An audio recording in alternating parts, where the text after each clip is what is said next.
Разкриваме истинската сила зад бойкотите на супермаркетите в България. Това просто шум ли е, или вашата пазарска количка наистина може да промени пазара? Нека го разнищим. Ето я реалността. 2025 година започна гръмко.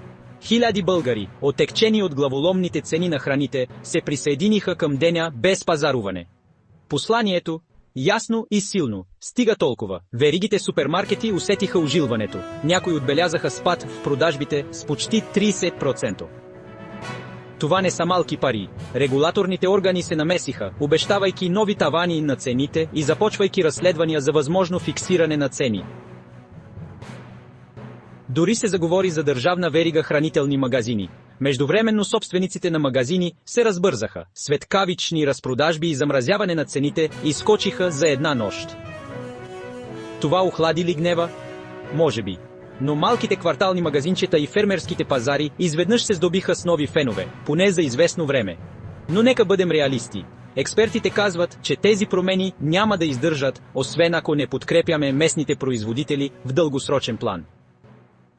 Бързите решения рядко решават големи проблеми. И това не е само България. Хърватия и Румъния видяха подобни бойкоти, като правителствата бързаха да закърпят нещата.